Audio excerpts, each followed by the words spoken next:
I'm here this afternoon with Christine Yes, Christina. and Tito Yes. Johnson. Yes. And y'all are getting ready to move away from San Angelo, Yes. headed to Virginia. Yes. ma'am. And from what I understand, you were here in San Angelo about 3 years. You came here from, was it San Diego? San Diego. San Diego. Ooh, I don't know how I remember that.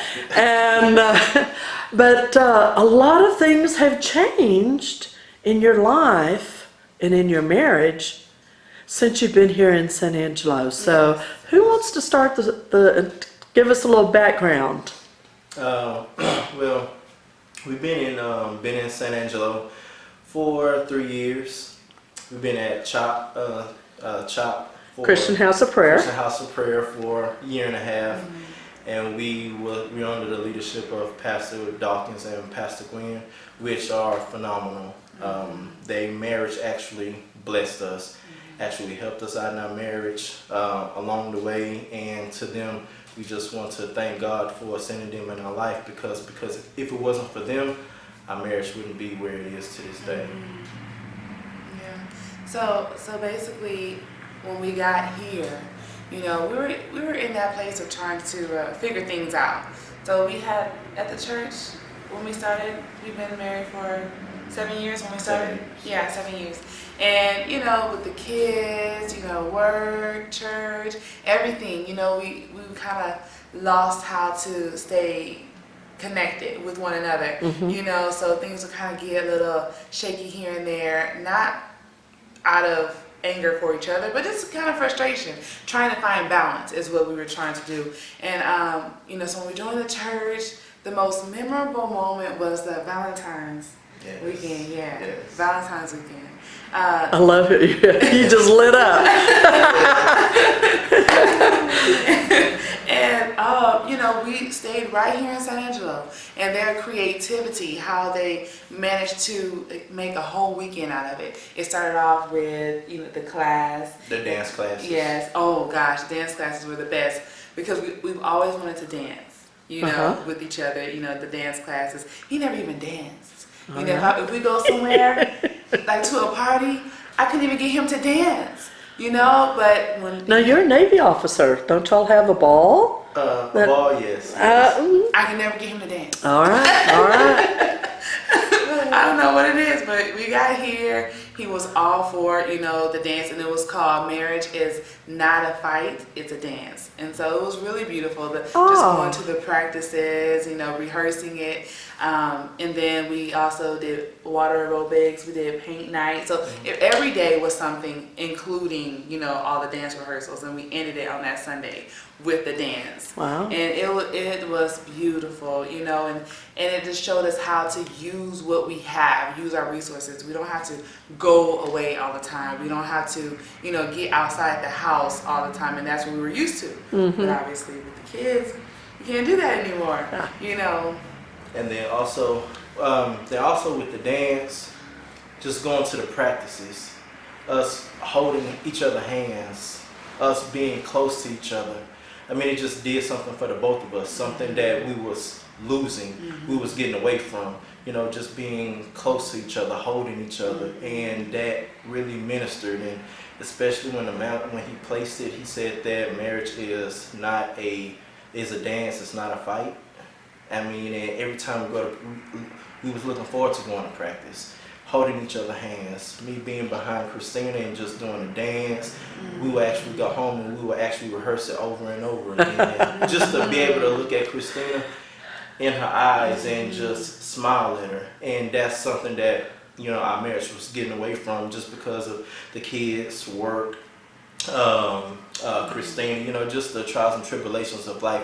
We was actually forgetting about what got us loving each other, and because of that Valentine's Day, that's what actually put the stamp on everything, and from there it just took off. And just seeing how Pastor Gwen and Pastor Dawkins, the love that they have for one another, I mean, it's like they outlove each other. And when I mean outlove, They do. when I say outlove one another, I'm talking about no, I don't want to get off the phone. You get off the phone first. I'm not getting off. No, you get off the phone first.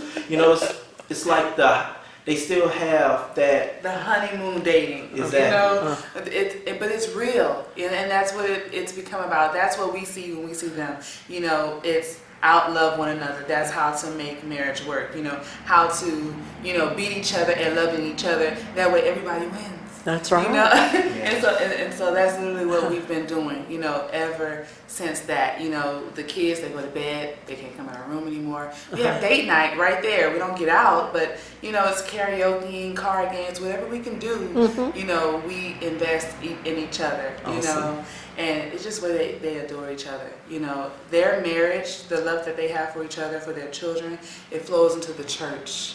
You know, it reaches the church. So everyone in that church is basically, what can I say, like a blossoming flower because of their love. You know, It runs over to the church, Yes. and we can tell that the love that they have for one another is the same type of love that they have for God.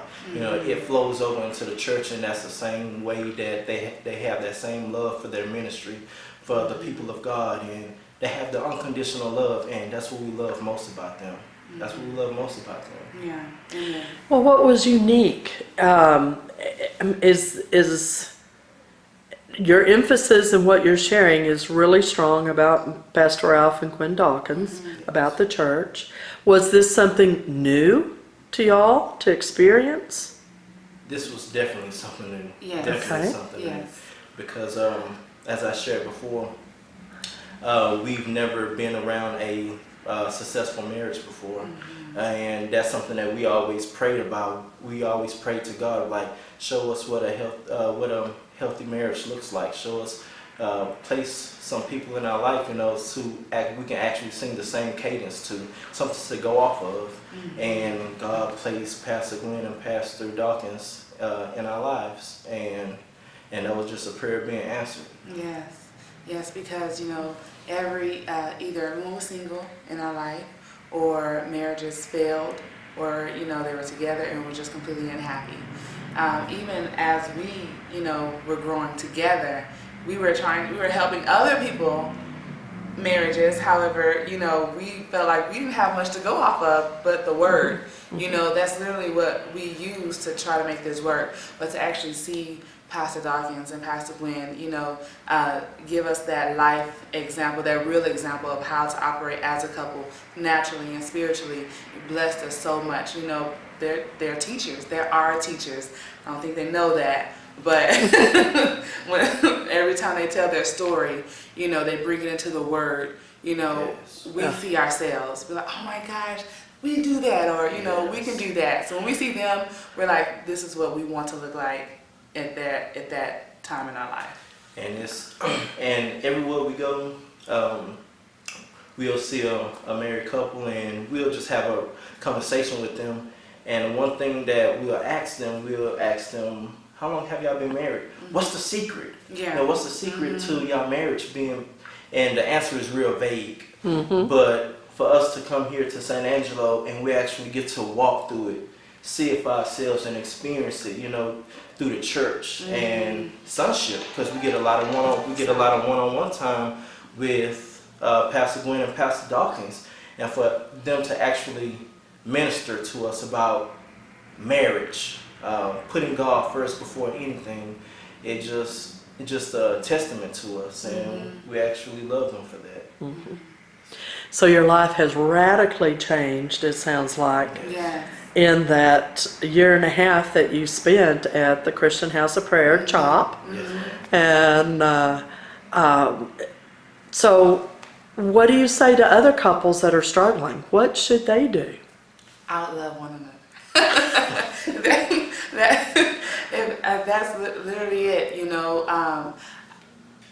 To go back to another experience when we had that couples class, we were talking about different experiences that we had, and one thing Pastor Gwen showed me was to change our mindset when in our actions. So let's say he does something negative, to me, that I say negative, or I do something negative that he perceives, as negative, is to change our mindset, because sometimes you can do things that may look right to that person, but our intention is to hurt them, is to bring them down, you know, so that we can look more like what can I say, for lack of a better word, like we can look like we were the victim in a situation, and we actually turn them into a victim because of our intentions, you know, basically because, you know, let's say he doesn't take the trash out and I'm upset, you know, and I'm like, take the trash out. So instead of me waiting for him to take the trash out, I would take it out on my own, and then he would come home and feel bad about it, like I'm sorry, and I'm like, that's right. But in actuality, you know, that's not the intention that we should have behind our actions, you know. So she told me that really smoothly. Shut me down, and you know, so because of that, everything we do, just do it in love. Yes. You know, do it with love in our hearts. And just listen to one another. Just listen to one another. Be there. Just hear their heart. Just hear them out completely, and know that, you know, that the intentions is going to. There's a brighter side on the other side of the fence. The grass is green on the other side of the fence, and just hear the heart of your spouse, because that's one thing. We was on the verge of going through a divorce, and it was because I would close my ears all the time because I didn't want to listen to what Christina would have to say to me. I wouldn't take what she was saying into consideration. Just put God first and listen to the heart of your spouse. And even if you have to go out and seek counseling if you have to. See God. God is our counselor. God is our counselor, our word, and you know, just go from there. And I can always say, allow each other to be who they are. You know, I allow him to be who he is. He allowed me to be who I am, and we love each other exactly where we are, and that has helped us a lot. You know, instead of judging each other's faults, instead of pointing fingers at each other, you know, accept each other for who we are, and when we love each other, it builds us up. We want to do better for one another, and that is what we got from Pastor Dawkins and Pastor Glenn. A lot of change. A lot of change. So you said you were on the point of divorce, Yes. and now y'all don't look like y'all are at the point of divorce now. Those smiles definitely are saying something a little bit different. So was it worth the journey? Was it worth the change? It was. Because, and one thing, I'm sorry to keep bringing them back up, but every time we look at Pastor Glenn and Pastor Dawkins, when they have fun with each other, and we always say to ourselves, when we up there, when we get to that point, that's what we want. We want to continue to point to each other. We want to continue to love each other, have that same love, going out, taking trips. You know, it's just not, oh, we just married and we just here just because we're married. You know, they actually continue to do things with each other. I'm like, baby, we want to go to, you know, go on that ski trip. I mean, we want to be able to, they still act as if they're young, and that's what we see ourselves when, you know, when we get to that point. And like, you know what, we can see ourselves doing that in a way that they not just do it for themselves, we can tell that they're family oriented. They take care of their kids, they take care of each other, and that's what, you know, that's what we try to do at the same time. We try to take care of our kids to the best of our ability, saying, just hearing all the stories, everything that they done with their sons. I'm like, wow, we talk about that too. Us too, that's what we want to do. we hear it all the time, and honestly, and I look to Pastor Dawkins as a father figure, and I tell Christina that all the time. Like, everything that I wanted my father to do for me when I was a kid, it's like, this is what Pastor Dawkins is doing for me. Everything that I wanted my father to do, and I tell Christina that all the time. So as a man, it's okay to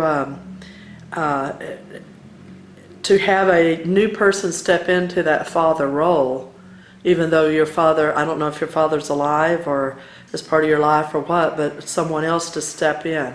That's okay, huh? Yes, that's okay. Yeah. That is okay. Yeah. It's kind of a God thing, isn't it? It is. Let go and let God take care of everything.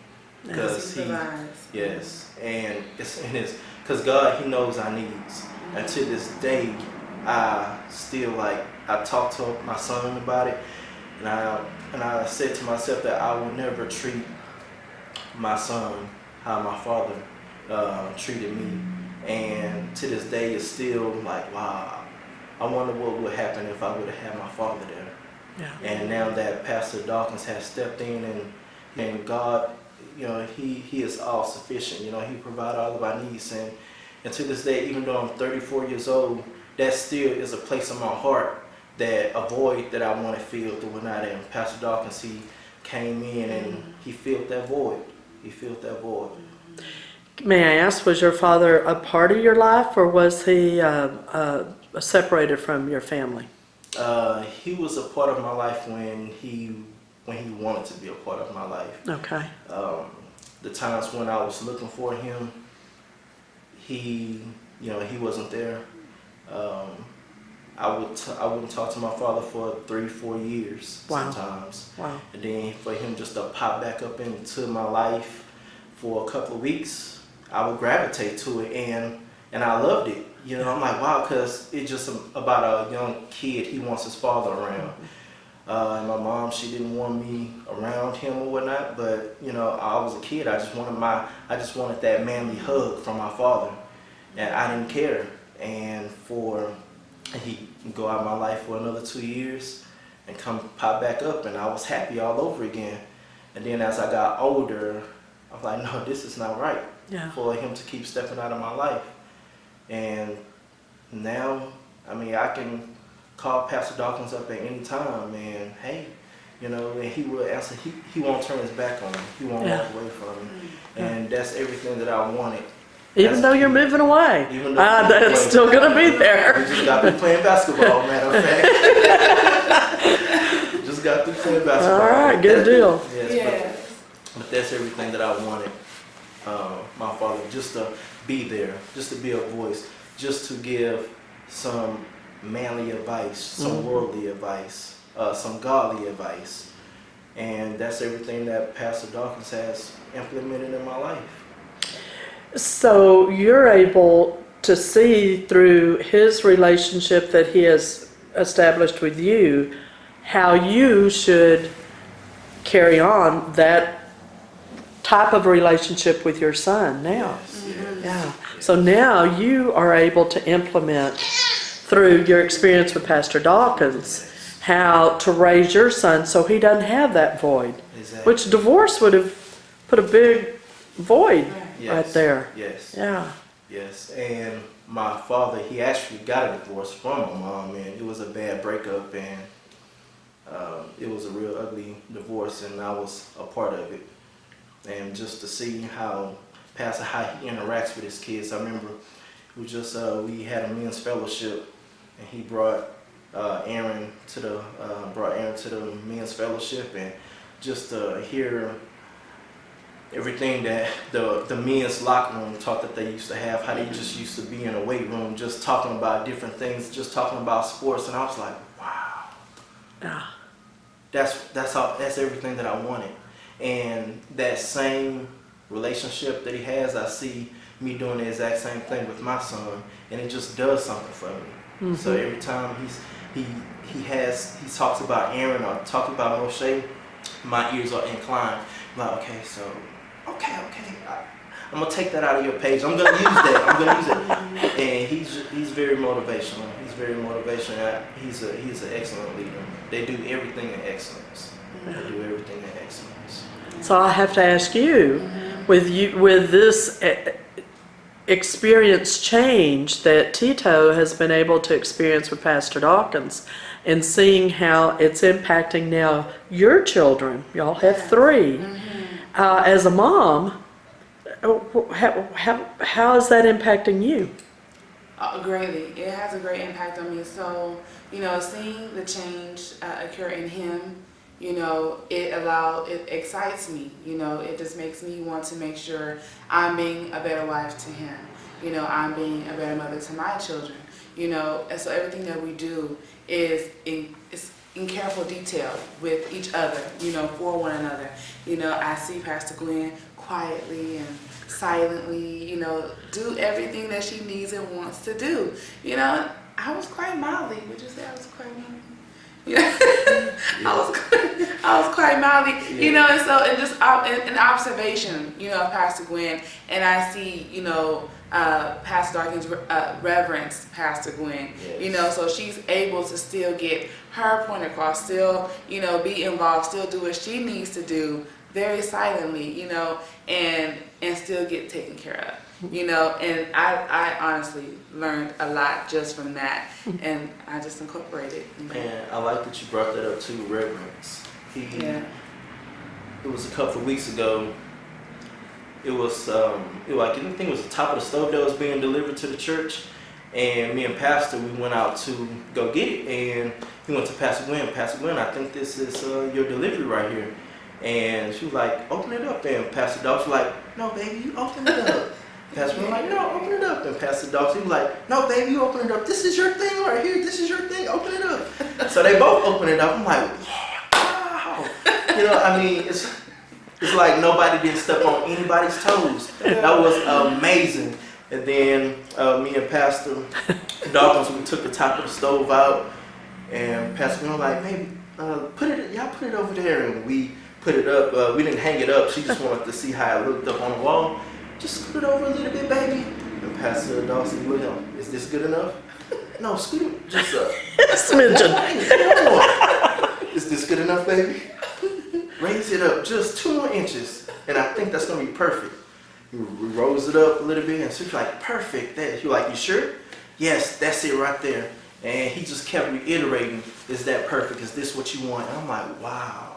And it's like I was just taking it all in. I'm like, you know what? This is the right place. This is the right place. And as we put it back into the box, Pastor Dawson was like, is there anything else that you want? Is there anything else that we need to do? No, I think this is about it. This is it. This is it. And you're like, are you sure, baby? This is what you wanted? Yes, this is it. And he just kept reiterating, reassuring, is this all that you wanted, Pastor? And he just reverenced the whole one. Everything that she wants and everything that she does, he just reverenced it. Back to what we were saying, just out loving one another. Mm-hmm. Oh, I gotta ask, because you're in the midst of a move. A move can be one of the most stressful times that a couple. Y'all have had a few being military. Yes. And so, how has the implementation of some of what you've learned helped, or has it, with this move, and how you've put things together and packed it up, loaded it, and getting ready to hit the road in the morning? Want to take that? Yeah. Basically, like you just said, we implement everything. I let him do what he do. He let me do what I do. And if it's something that I need to be done or something that I wanted to do, he's like, you need help with that? And he really has been, I'm like, oh yes, please. And everything is seriously has just been a teamwork, I ask him, if this is okay, would you like to do this? And he says yes, he says no, and can I help you with anything? No. It's been a really, really big teamwork, and it's made it so much easier. So has it been a lot different than when you moved here from San Diego? Yes, and what it is, and me and Christina, we mentioned this a couple of days ago. I said that this is probably one of the most easiest moves and smoothest transitions because of everything that we learned in the church. Everything that, just being in church, attending, going over the words, we went through sonship, the sonship class, which that was amazing. That was amazing. And I think everything that we have learned at the church through Pastor Green and Packers, it's like we are implementing. It's like now all this is coming to pass now. So when I would usually get irritated or something would usually be mind-boggling to me, it's not mind-boggling to me anymore. Because everything that we learned at the church is just making everything just a smooth transition. Just us going back to our sonship books, us putting on some praise and worship music, something that ministered to us during worship, we'll just put the song, we'll just play it while we are packing up and cleaning up, and we'll just start talking about like how we was talking about the dance. Even to this day, we go back to the dance that we have learned and whatnot. We still do it to this day, and it just brings us back to remembrance. And that's what's making this transition so easy and so peaceful for us. It's hard to leave San Angelo because of the church, but we are excited about seeing the new chapter that God is going to open up for us. We're excited to see what God is going to do for us in Virginia Beach. And we're excited about it. Going to take it one step further, and then we'll wrap. While we've talked a lot about the church, Christian House of Prayer, and Pastor Ralph and Gwen Dawkins and everything, ultimately, though, it's the Word of God. Yes. Yes. And so has the Word of God become more real in your life today than it was previously? Yes. It has definitely came to me, just waking up, just seeking God more, waking up in the morning, praying, just being more sensitive to the Spirit of God, moving when God says move, and not just tuning God out in the middle of the night when He wakes you up at 1 o'clock in the morning, 2 o'clock in the morning, and just, you know what, I'm gonna go back to sleep. No, it's time for my soul, my spirit has grown sensitive to the Word of God and operating in His Word. Just raising your hand saying, yes, here I am, God, send me, I will go. And it's been times, and this is just my transparent moment right here, that it's been times where I've actually shied away. When I know that God was calling, I actually shied away. But now I honestly being strengthened, and hey, God send me, I will go. Is there any last thoughts that you would want to share about your experience, about what you've learned? Just do everything in excellence. Put God first. A lot of times we allow our flesh to get in the way of. A lot of times we allow our flesh to get in the way of things, what we want to do. But sometimes what we want to do isn't what we need to do. Just pray until something happens. Pray until something happens. Be patient. Sit on God's word, because God is an on-time God. He may not answer you today. He may not answer you tomorrow. He may not answer you next month. But just sit on God's word and trust on the Lord with all your heart. Do not lean on your own understanding. And He will direct your paths and make your path straight. Christine? Yes. No, that was it. You said it. But I would like to add, though, that, we weren't at a point of divorce. We were just in a very frustrating period, frustrating time where our communication was kind of, stretching, and just being there, they helped us work it out simply through loving each other, So I wouldn't say it was that far gone, prayerfully. But we were in a frustrating time, and they have shown us how to dance our way out of those frustrating times, Yeah. So if this hadn't been available and you had continued down that other journey, then that might have become an option. I honestly do feel like that. It could have, because that was all around us. It wasn't getting any better. Yeah. It wasn't getting any better. Yeah, because we were getting frustrated with each other, I can say it probably would have ended up that way, Yeah. So now y'all get to move to Virginia. Yes. And you get to become someone else's couple that they look up to on how to be a successful man and wife, husband and wife. Yeah. So now you get to go plant the seeds elsewhere. You get to go spread it, pay it forward. Yeah, absolutely. Well, I appreciate your time this afternoon and doing this real quick before you literally leave town. And Thank you. Thank I've really you. appreciated Thank it. you. Thank you. Thank you. Thank you.